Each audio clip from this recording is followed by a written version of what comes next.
Empire.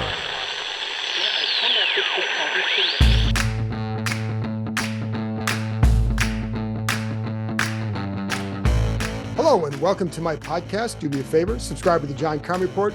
Wherever you get your podcast, you're watching on YouTube, you know the deal. Hit that like button, hit that subscribe button. You can find us there as part of Empire Media. That's AMPIRE.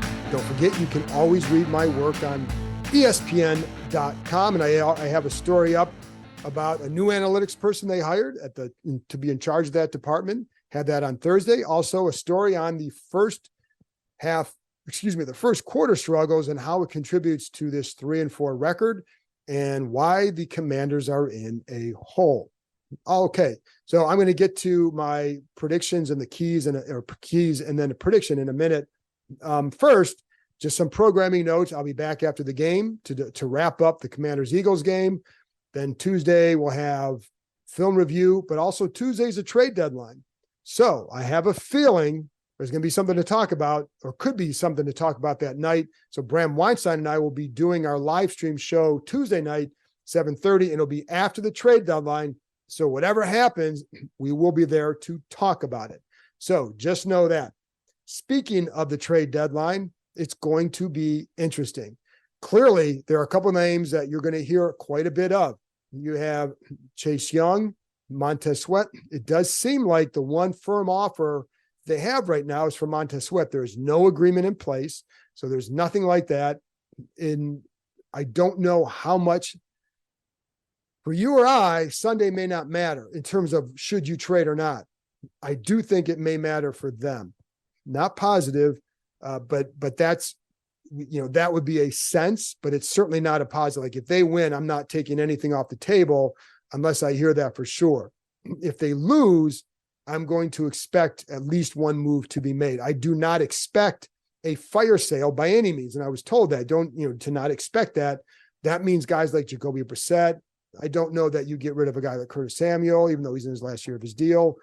There at Cam Curl, I wouldn't expect that. I think he's a guy that you want to keep around.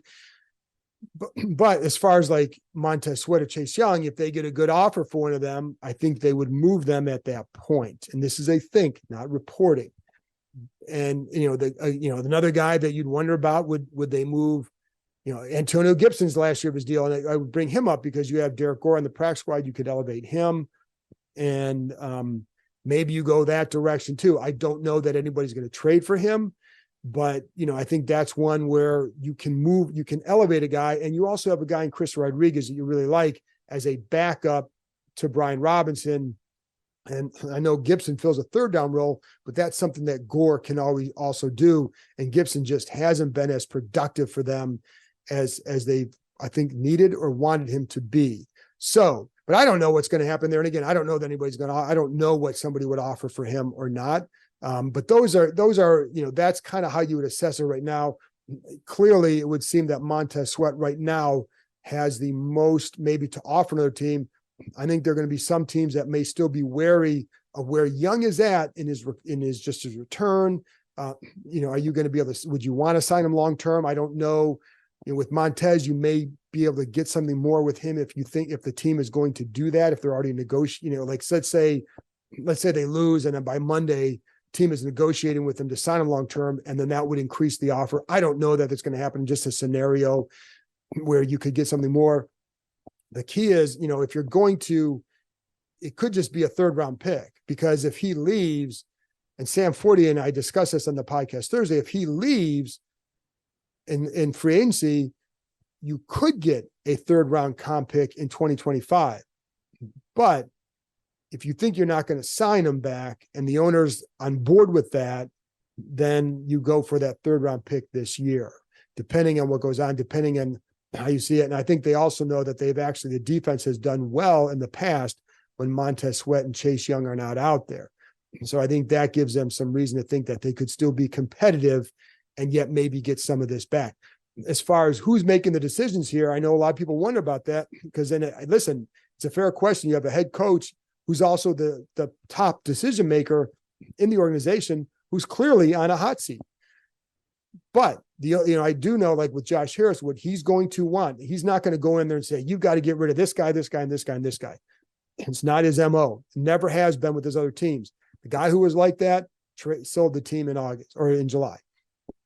But what he absolutely is going to want is information. And you're going to have to bring him that information and then make a decision that is best for the organization, and knowing that Harris is the guy that's in on this decision.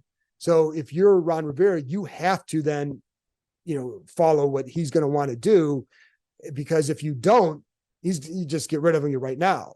But let's say you make that trade and then the team starts playing well, maybe Harris looks at you differently. I don't know. And I don't know that that's going to happen. But the point is, Harris will be involved in this decision as far as gathering information and then helping them make a decision for what is best for the franchise. So don't worry about, I think, Ron Rivera holding on to somebody on the chance that it could help him. I think if a push comes to shove, I think they would have to make a move if it gets down to that. So, but we'll talk more about that probably after the game. And then, of course, more on Tuesday. So, and again, with Jacoby Brissett, I just don't see them trading him. And I know a lot of people in Cleveland want him, like, oh, he could be easy to have for the Browns. I don't see that, because this whole rest of the season now becomes about developing Sam Howell. They like Brissett for that mentorship role. They also know that Howell's taken a ton of sacks, that if you want to be competitive at all in the second half, you're going to need a good veteran quarterback. You don't just go, oh, just get some guy on the street who can serve that mentorship role. You don't bring a guy in November and expect him to be a mentor to Sam Howell. It's something that you build over a few months, over an offseason, going to Florida, over training camp, being in meeting rooms, etc. That's where Jacoby Brissett has really helped develop with Howell. So I think he's just too valuable for you in a few ways to just give him away for what? You're not going to get anything big for him unless, like, the Browns knew that Deshaun Watson's out for the year and then they want to get him and they're giving you a third or fourth round pick. That's not happening. So you can kind of dispatch of that one. And Jake Fromm is not the answer to come in and back up Sam Howell. So that's why I would expect him to stick around. Anyway, final thing before I get to the keys, the offensive line. Nothing was made official on Friday. My expectation, the strong expectation, is that Tyler Larsen will start at center on Sunday for Nick Gates. I feel pretty safe in saying that. So he will start at center. The question is, who starts at left guard? Will it be Chris Paul or Ricky Stromberg? Don't know yet. And why isn't Stromberg starting at center if he's your third round pick? Well, I think part of that, to be honest, goes back to Sam Howell being a young quarterback and wanting to have a veteran presence in front of him to help with protections, which is where I think they failed with where Nick Gates kind of failed last week, is with some of those protection calls. And one of the things they did like about Howell in the second half is they felt he was taking more of a role in those protection calls, second half, stepping up the line, kind of pointing some things out. And that was something good. So, but that's why Larsen would start over Stromberg, because of that experience. I think it'd be, again, if this is about developing Howell, do you really want a third round pick and then a first year starter, a quarterback as your main guys there? That could be, that is definitely something to look at. I also wonder how that's going to affect them in the run game with Tyler Larsen, because a little bit more stout maybe than Nick Gates. And so we'll see, but we'll see, folks. Not an ideal situation going into the Eagles game, but that's where they're at. So, all right, that's it for that. Let's get to the keys of the game. And number one, and I usually don't go with kind of things like this because a little bit too generic, but I'm saying block out the noise. And that's number one. And by that, I mean, you have trade deadline talk. We talked to Montez Sweat about it on Thursday. We talked to Chase Young about it on Thursday. Trust me when I say they are well aware of what is going on and what might happen. So, they've got to block out the noise. The other people around them have to block out that noise, because there's a lot around this team right now. You have John Allen's comments after the game last week. Terry Allen, in a very soft way, got his point across as well about some of the play calling or the adjustments. So there's a lot of things going on right now. But the noise, I'd say, with the trade deadline talk, block that out, because you've got to win this game. If they want to do anything the rest of the year, they have, or not just the rest of the year, but if they want to do anything, you got to win this game. If not, then the dismantling will start to begin. I just wonder the psyche of this team, where would that get to if there's another loss with that? And it's not just, it's going to be from the fan base. You guys know where you're at with this. So the noise is going to come from everybody, from the media, from the fans going into this game. You're going to have a big contingent of Eagles fans in the stadium.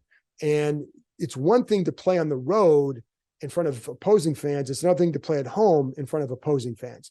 One, you get jazzed about to go play.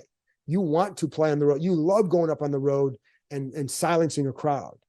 You don't want that at home. So, how does that play out with them? But there's so much that can go wrong from this point forward that I just wonder about, like, you've got to be able to focus on this and this alone. Can they do it? This team, to me, you're in this precarious spot, because if you get to 3-5, like, I know they've recovered in the last couple of years. This year is different. You've got a tougher second half schedule. Then you would have a couple guys that would have been traded. So it just signals, like, I don't think it signals necessarily rebuild, but it does signal, like, where are you, what are you trying to do as an organization? Are you looking forward, or are you looking right now? And, if you're trading Montez Sweat or Chase Young, you're certainly looking at part of the future as well. And to me, this is a unique circumstance. This is an organization, I keep saying this, in transition. Just because Josh Harris took over doesn't mean everything just went away and everything's going to be great right away. You got to get through this year to see what is the stamp he's going to put on this team. And I think the trade deadline stuff is the first example of how he's going to make decisions and what they're going to do, the approach they're taking. But to me, this is the bridge year from past to future. And is this troubled water or not? So little Paul Simon, bridge over troubled water or what? We'll find out. But I think, that's why I think you need to block that out. The mindset in the past after bad losses has been resilient. They were resilient the last couple of years. They recovered from bad games. They recovered from bad starts. They recovered from a horrible game against the Bills and went toe-to-toe with the Eagles the first time. Recovered from an ugly loss to the Bears to go on the road to beat the Falcons. Recovered from they haven't recovered. They didn't recover from the Giants game. They had played a better second half. They only had 7 points, so you didn't win. But it was an ugly half, and they got chewed out at halftime. So, like, where do they go from there? Do they recover from that one? Do they have that resiliency still in them to then bounce back? And I think this is going to tell a lot about where things go. But again, if they go out there and get trounced, then I think you can start, like, what the deal is. But if they can go out there and play a good game and they win, then you look at things a little bit differently. But going to be very tough. So I just think that it starts with block out that noise, block out the talk around the team and what might happen, what's going on with Ron Rivera, what might happen there. Because trust me when I say, like, you got, these players are on social media too. They see what's going on. They see what fans are saying. They see, they hear it. So anyways, block out the noise.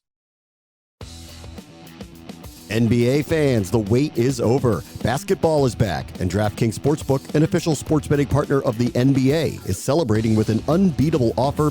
New customers can score $200 instantly in bonus bets for throwing down $5 on the NBA. Win or lose, it doesn't matter. You'll start the season with an instant dub. And with DraftKings parlays, everyone's got a shot at even bigger basketball wins. String together multiple bets from the same game or build your parlay across multiple games for a shot at making your payday even sweeter.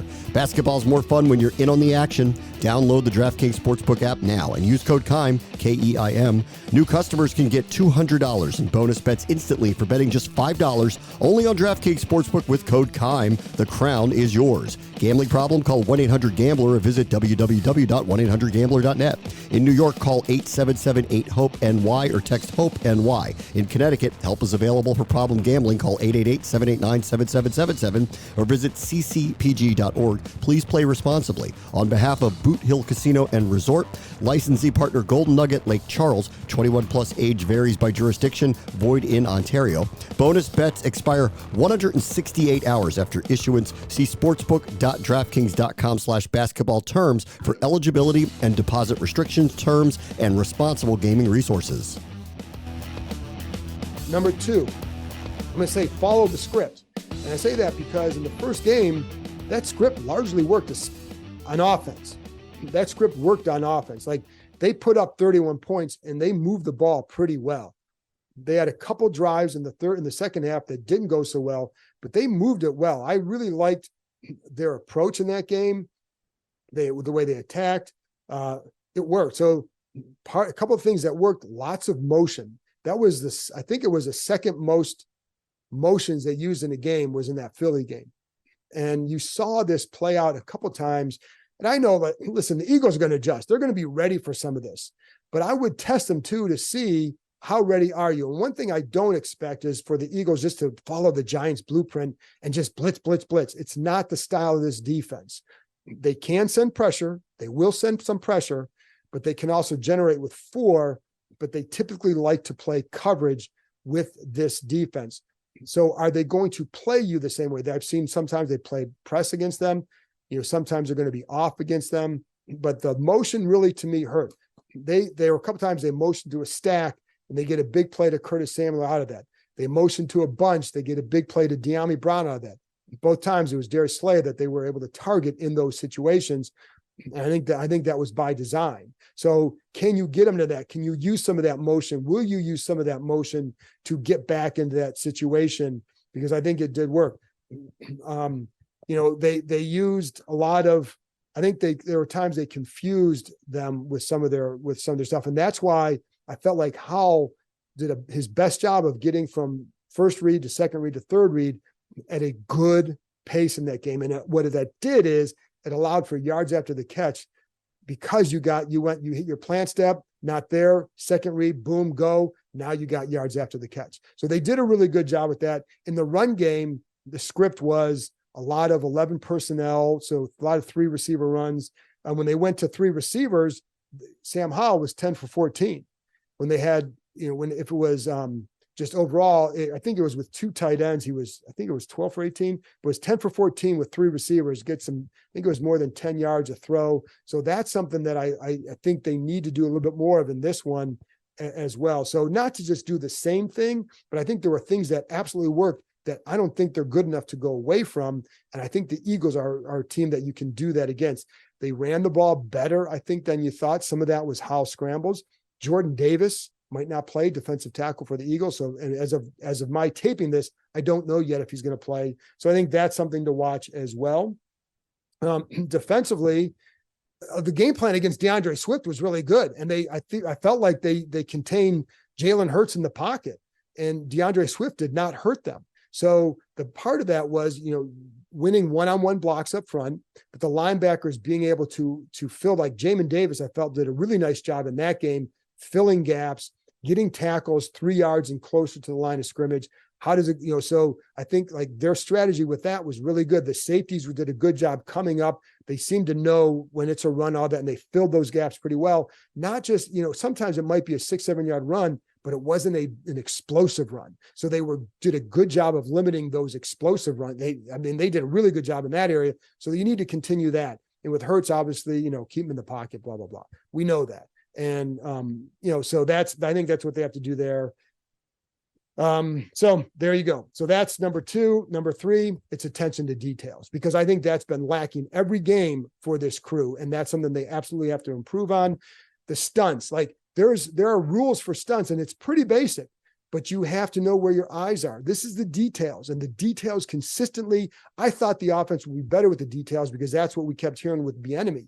And it just, and some of it is a growth thing. It's on defense too. I'll get to that in a minute, but offensively it's the stunts, right? It's knowing when you're a hot receiver. Like there's a play against the Giants where Sam Howell gets sacked out of empty formation because he and John Bates were not on the same page. You've got to get those details down, because that little play can make the difference in a first down and a loss, right? So, that's the stuff that they haven't done. And that's where I felt like Stromberg, if he plays, has really good awareness against stunts. I don't know how good he would be on the move, but he's good against stunts. He has good awareness. Tyler Larson's going to have to do a good job with that as well, because I would expect the Eagles to test him in that way, because the Giants had success with that. I don't anticipate the same game plan the Giants used, but I think up front, I would test that, especially in the interior, because it does seem like, I talked to some people like, are they testing him more in the interior? Because, on the edges, you're going to get chipped, and they're doing maybe a slightly better job in that area, chipping guys with tight ends, with backs. that maybe you're going to test the interior a little bit more, especially now you have a backup center coming in and you have a new left guard. If I'm the Eagles, I'm going to test that with a couple games inside and do so. But you've got to, there's a technique to use to defend those stunts, and it's where you're keeping your eyes, get them in the right place.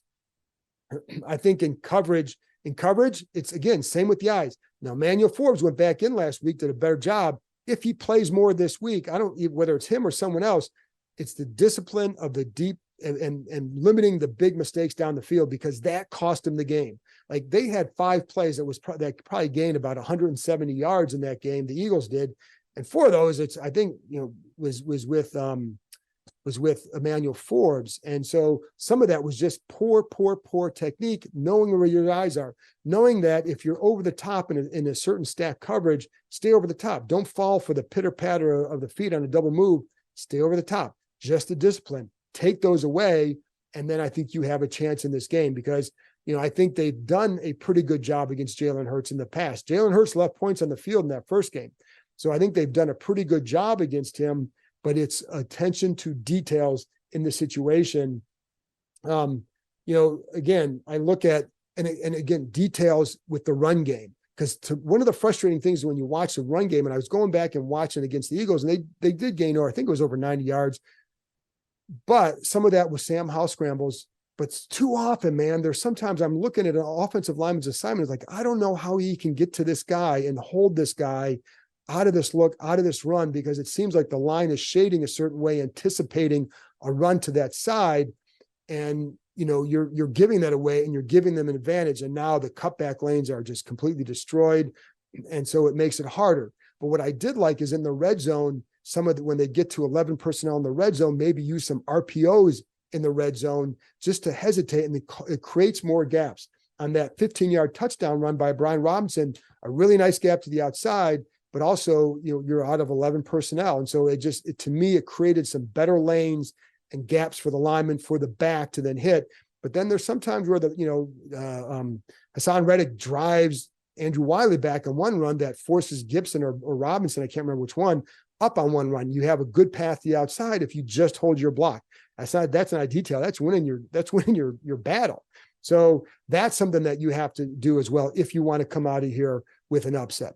Anyways, those are my keys of the game. My prediction, listen, man, it's hard to go pick the Commanders in this one. And I'm going to give them one last shot here, 28-21 Eagles, where they keep this game close. And I do think, like, it wouldn't shock me if they won, because anything happens. I don't know that I like where things are at this week after that Giants loss, but I think if you're going to do it, this will be the time to do it. And so if you want to turn it around, you got to do it. I just wonder where their heads are at right now with everything going on. And can they pull off this upset? I don't know, but these games are always close. I mean, they almost won with Garrett Gilbert. They almost won in the last game of the year a couple of years ago. They won up there last year. They should have won that first game. After that first game, I remember leaving Philly thinking, well, I'm definitely picking them in that second meeting because they went toe to toe. But just what we've seen, last week and the slow starts concerns me, because if you get off to a slow start against the Eagles, then I think it's a wrap, because you can't fall behind them, because then they can run the ball. Then they're going to pin their ears back and get after you even more. And then there's big trouble. So anyway, that's it for me, folks. Again, I'll be back after the game, wrapping up the Commanders-Eagles game, Tuesday morning film review, Tuesday night live stream show with Bram Weinstein at 7:30, talking about the trade deadline. I'll talk to you next time.